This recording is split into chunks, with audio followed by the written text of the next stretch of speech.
Hello and welcome to Loppy Loves. If you haven't been here before, my name is Lauren and on this channel I talk about my life as an immigrant living in Iceland. Today I am starting a brand new series called Interviews with the Innlendingar, and Innlendingar is a word that was first coined by a podcast called Innlendingar Podcast, which unfortunately seems to not be making any more new episodes. But the host of that show created that word to use as an alternative for immigrants living in Iceland. It came from the word Útlendingar, which just means foreigners, and it's used to refer to foreigners both in Iceland and outside of Iceland. But that word starts with the word út, which means out. It just means outlanders. And the hosts of Innlendingar podcast wanted the language to become a little bit more inclusive for foreigners that live inside the country. So they changed the word to Innlendingar, and the word in at the beginning of that word means just the same as it does in English, so it's just the inlanders. And that's a word that I actually have adopted into my vocabulary and try to encourage others to use as well.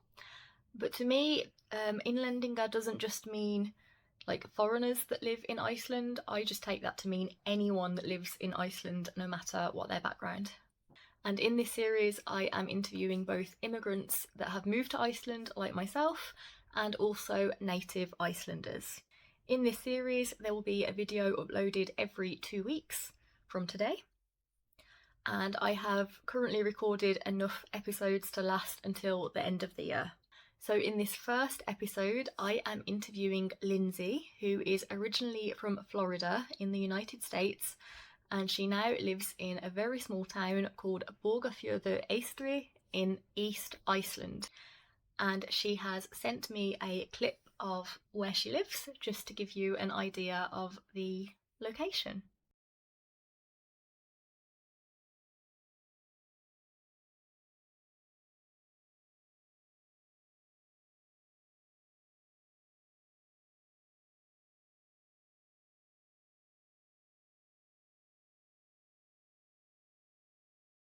So, without further ado, let's just get into the interview. I am with Lindsey today.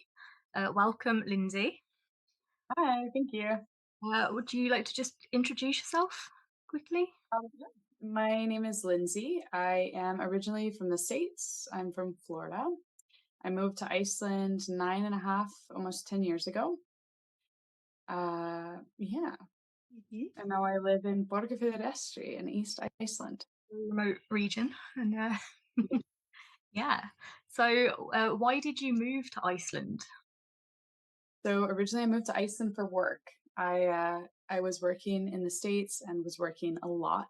I worked in healthcare, and I kind of climbed up the ladder within the industry that I was working in and was looking for more challenges. And I went abroad to Iceland on a vacation by myself. I saw it was one of the safest places in the world for a solo female traveler. Mm-hmm. Bought a ticket and fell in love with the place. Came back from vacation and everyone said, "Oh, you'll stop thinking about it after a while." But I never really could get the bug out of my system. Relate to that. Yeah. And then I met a Icelandic woman that lived in my hometown. And she said, Iceland's great, but have you been there in the winter? And she insisted that I try to be in Iceland over the wintertime. So I came to Iceland for a whole month in February and decided I was still hooked and started looking for a job. So I moved on a specialist visa and started working in healthcare in Reykjavik.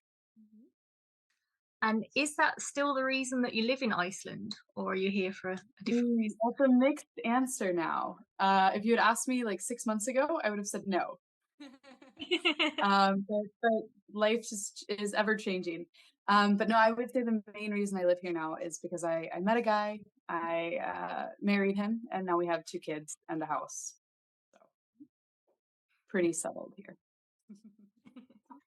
And do you speak Icelandic? I do. I can get by. People notice I'm foreign. I often get asked if I'm from the Faroe Islands. I think there's something about the pronunciation and the maybe incorrect grammar that tips us off. Mhm. Mhm. But yeah, I do. I use it on a daily basis. It's our main language at home. Great. Yeah, I'm Um, getting better by the day. yeah, yeah. And what has helped you to learn the language? So when I first started working in Reykjavik, they gave me 6 weeks of everything being in English and then said it's sink or swim after that. Love that. And I hated it for the first like 6 months, but I think that made the biggest difference. I had an American friend that I met in Reykjavik as well that told me try to speak Icelandic with as many people from the start as you possibly can. Because once people get used to speaking one language with you, it's really hard to switch over. And there's so much wisdom in that. Yeah. Um, I have a few people that I met when I first came to Iceland, and I spoke English with them, and I can't switch Yeah, over to Swedish. I'm exactly the same as well. I have the ones that I only speak Icelandic with and only speak English, but it's really, Yeah, really hard to switch over, isn't it? it's So difficult. really hard, and it feels so almost unnatural when you're in another setting and you're maybe speaking Icelandic with other people, and then this person walks in, and you're like, So "Oh, awkward. can I use English with you? Can I not? I don't know. This is weird." What I find is like if I have one of these people that I speak English with and I'm speaking Icelandic with a group, if Mhm. they walk in, I suddenly just get so shy that I struggle to speak Icelandic to everyone else as well. Yeah. Yeah, Yes, because you don't really know, your brain just stops, and it's like, it just "Wait, this freezes. doesn't compute anymore." Yeah, Yeah. yeah. And actually going on from that, have you ever like successfully managed to switch over to Icelandic from someone that you got to know in English? My husband, I think he's the only no, his family as well, but outside of that very tight-knit circle, no, Yeah. no. And I still struggle. I think that's probably the reason Icelandic is a primary language at home for us, is because I have such a hard time speaking to my husband in Icelandic so I can practice and get good and, maintain some sort of skill set. And then turning to my child and speaking English with him, it just doesn't. And Yeah. then turning back and, I can't, the switch doesn't work. Maybe in 10 more years, but for now it doesn't. Yeah. Okay. And what do you miss no, sorry. What do you miss most about home? Grocery stores. Variety, being able to find things like, I don't know, I love cooking and it never fails. I find a recipe that calls for a specific type of pumpkin or squash or something, and there is no chance. How is it actually like because you're so remote? I don't know what Mhm. markets you have and everything out there. Like now it's October. We actually have a variety of different pumpkins every year in Cronan in Selfoss. Do you have anything like Yeah. that in Borgarfjörður Eystri or So we have a co-op, an actual like true co-op here in Borgarfjörður that all the townspeople own shares of. yeah? Um, and they buy all sorts of things. I'm sure if I asked for like a specific type of pumpkin, I could get it, Mhm. but I haven't. Right. And then we have a netto and a bonus in Eyjastadr. And I do occasionally drive an extra half hour, so it's like an hour and a half, each way to Cronin in Reyðarfjörður every now and again when Yeah. you just need a bit of change. Yeah. I Yeah. have seen the big like classic carving pumpkins in Netto. So hopefully we'll get more. Yeah. But yeah, I don't know. I miss the variety. I miss being able to find the things that you're familiar with and the things that you like. I remember one time chatting with you about corn products, and I'm hooked on them, and I haven't seen them in like 3 months in Netto, If you and I'm like craving them. so we don't have them in our Netto in Selfoss anymore either, but we used to have them all the time, and I think they've stopped stocking them here. But if you Mhm. ever get to the capital, the new Mm, supermarket Preece has a yeah. whole corn variety of stuff that I've never seen in Iceland before. So if you ever go to Reykjavik, Oh, there's a huge yeah. section there now, which I is will just bring an extra suitcase for food. great. Okay, and what do you enjoy the most about living in Iceland? I love the culture. I love I love being outdoors. I Mhm. love being close to the nature. But I really enjoy the culture. I really enjoy how the language keeps building as the world keeps growing and things keep changing and developing. I really love um, the kind of need to hold on to old tradition. I think that's a lot of fun, and I think there's a lot of kind of down to earthness in a lot of the traditions and cultural things that they have here. I don't love everything, of course, but I really think that that's a lot of fun, and I think there's a lot of kind of cool things that come out of it. I agree completely. So it's very unique culture, I think, and it's It yeah, is. very It different. is. And is there anything you'd like to see in Iceland, like maybe in terms of infrastructure or restaurants or entertainment? Um, this is a big one, and this is probably a very specific to the countryside one. So I'll give two. I would really love to see better road services. I think once you get, I don't know how it is in Salfast, but I think once you get beyond like Vik, Yeah. road services is like, who are you? And they don't really pay attention, or beyond Akureyri. Yeah. And so, for example, Saturdays, the road isn't open. They don't plow, they don't come check it, they don't do anything here. Yeah. And it's a mountain road. Yeah. So you're kind of locked in. Mhm. And they're talking about reducing the services that are here even further, which is pretty crazy. So then I would say maybe the next one is kind of revisiting some of the things that the government states that they're really intending for. So like I would love to see, they keep saying they want people to move out of the capital region. I would love to see more initiatives to encourage that. Mhm. Whether it be help with home loans or so people can build or buy or whatever, Mhm. or just basic services in general, maybe making certain like markets more available year round. Mhm. They have a deal with the fish industry that when there's no fish, people just go on this like seamless system of going on unemployment. Mhm. But now tourism is the biggest market, and there isn't something like that for when tourism drops off. Yeah. Okay. Yeah. Mhm. Maybe just something to kind of follow through with what they say they're wanting. Yeah. And also I think like going on from that, we had a huge like marketing campaign for people to move to Selfoss from the capital a few years ago. And it worked. I mean, Selfoss has like exploded population wise, but Yeah, Selfoss wasn't ready for it. So now we're having trouble. There's not enough hot water and they can't find a new borehole and things like this. So they put so much like into advertising it, yeah. but they weren't ready for that to happen, you know. No, no, and then it's like, "Oh, please move the sofas, but take 3-minute showers." Yeah, yeah, You know, they're exactly. like, Exactly. "Move the Borgarfjörður, but don't go anywhere on Saturdays," Yeah, you yeah. know? hmm The thing, I think, yeah. For me, I think the biggest one is I would like to have trains or just, some of the Yeah. public transport to make it easier. Yeah, Yeah. yeah, absolutely, and, like, that's one of the things that they're talking about changing now is they're going to drop public transport from Eystadr to Borgarfjörður, and my husband has a business in tourism. I personally use the postcard services because there's no strike, though, here, Yeah. so that is our way to and from Eystadr, and they're not gonna continue that anymore, Crazy, isn't and it? what do you do if Strato Yeah, stops, you know? exactly. Or if you have your car break down or something for a few weeks. Exactly. Yeah. Like, how are you going to get around? Yeah. Yeah, yeah, so those seem, like, pretty critical. Yeah, I think so. I think so. Hot Very. water, public transport, Mhm. housing.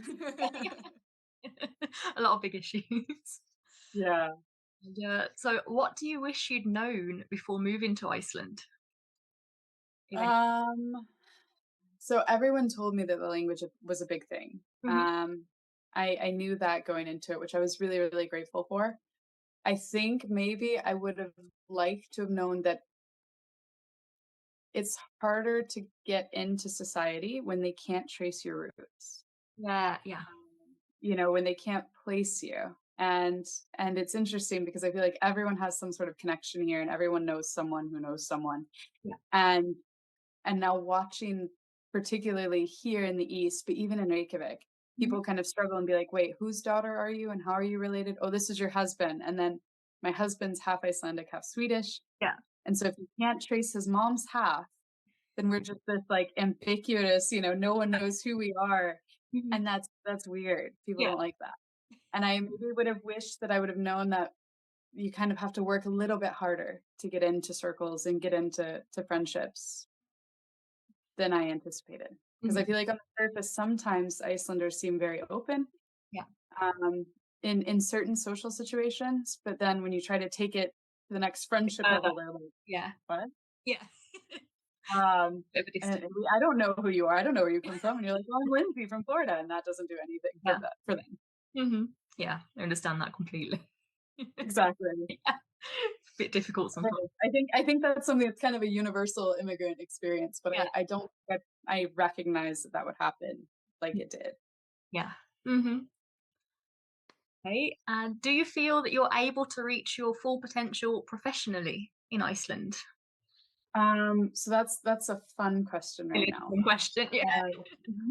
Uh, so I worked in a very specialized skill set in the US. I worked in a very specific subset of ophthalmology, and even more so than that, in like rural medicine setup.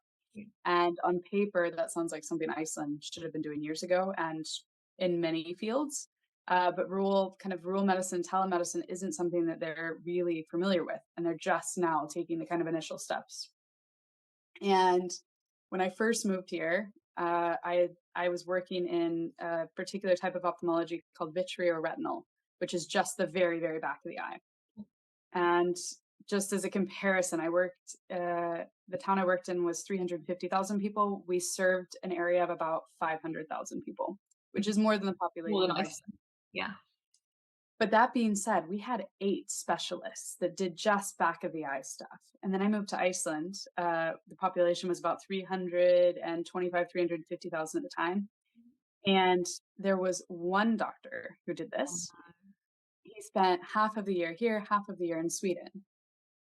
And there was one other that kind of did this when that one was away. But it was definitely a very different kind of approach. It was more of a jack of all trades than a we're all super hyper specialized, which makes sense in some ways, but it was very new to me. Yeah. And because I kind of pigeonholed myself into this very specific subset and specific training, I had to then become this jack of all trades. Mhm. And then I moved to the East, and at the time there were no such services whatsoever. And I've heard of a rumor that maybe this would be starting at some point, Mhm. and I just started a job with the health clinic in ASW through HSA, doing an ophthalmology service program with 2 doctors who are based in Sweden and then come to Iceland every 6 to 8 weeks. So that now has given me this great professional opportunity, but I don't know that that was reasonable or realistic to expect that to have ever happened. Mhm. So I think it depends on what field you're in, Mhm. Mhm. Yeah. how specific that is. But I think now I'm reaching, kind of where I would love to be professionally. But I wouldn't have, if you had asked me 6 months ago, I would have said no, that I just had to become this jack of all trades. And I've tried running the town store, and now I've tried running a resort in the village. And, I've tried other things and gotten lots of other experience, but it wasn't maybe the professional experience that I had, Get you or when. professional that I anticipated. Mhm. Mhm. Yeah. I think this will be an interesting question. This is one of the ones that I'm like the most interested in, like in the upcoming interviews as well, because I think everyone has had such different experiences with their professional lives here. But, Mhm. mhm. And what's your favorite Icelandic word? Ooh. So I really, really like the word ljósmóðir. Yeah, it's a nice one, isn't it? And I It think is. I think yeah, it's I've had 2 kids now, so I really kind of like the idea of it as well. yeah. But being the kind of mother that brings It's the like beans, yeah, you yeah. know, I think it's just really sweet. It's a really romantic word. It's a really sweet word. Midwife Like, is in English, but it doesn't really have the same no, ring. no, like light mother. Or, yeah. Exactly. It's really lovely, Exactly. isn't it? Mother's light. I Yeah. know. It's very pretty. Yeah. Mhm. And is there anything else that you'd like to add that we haven't spoken about already? Um, No, I don't think so. Maybe for the ones interested learning and like learning Icelandic, Mhm. learn to talk about the weather. Yeah. That was some of the best advice I've been given, and if I can give it onwards, that is the best. Learn to talk about the weather, and everything else falls into Yeah. place. I never would have thought of that, but that is brilliant actually. Yeah. Yeah. It is because if you can talk about the weather, you can talk to anyone about anything Yeah. at any given time. Just a good way That's to all that start a matters. conversation as well, Our isn't world revolves around. it? Oh, okay. And so I am going to start asking the guests to leave a question for the next person that's going to be interviewed. Mhm. Because you're the first guest, there's no one to leave a question, but I did ask one of my Icelandic friends to leave a question for you. Perfect. Your question today is, why do you think Icelanders are so obsessed with black licorice? That's a good question.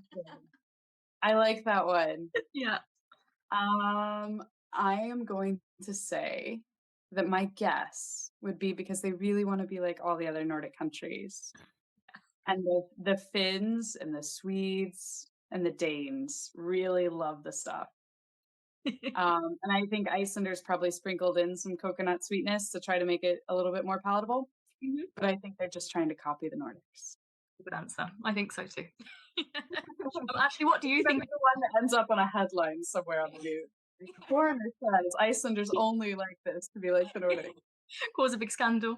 Um, Exactly. um, so yeah, what do you think about licorice actually while we're on the I, topic? I actually like it. I don't like the Turkish pepper stuff, the like licorice, but I don't mind black licorice. Yeah, I'm Yeah. kind of on the fence. Like some brands I like and some I really don't. I like it more when it's got chocolate, like Droma or something. Oh yeah, Yeah, yeah, yeah. yeah. I did have the weird experience the other day. I had an eight set, like an original eight set for the first time. I've been buying all the like new eight set versions of candy that have like, the little like tiny ones. But the original eight set is literally just like licorice and chocolate. And I opened it and I thought this must be a joke. And I laughed and told my husband, like, look at this. And he was like, what it is. So I don't know if I'm the best to say I've tried all the licorice, but what I've tried has been Yeah, fine. But I agree, much better with chocolate yeah, yeah. or a little bit of the coconut stuff in it. Hmm.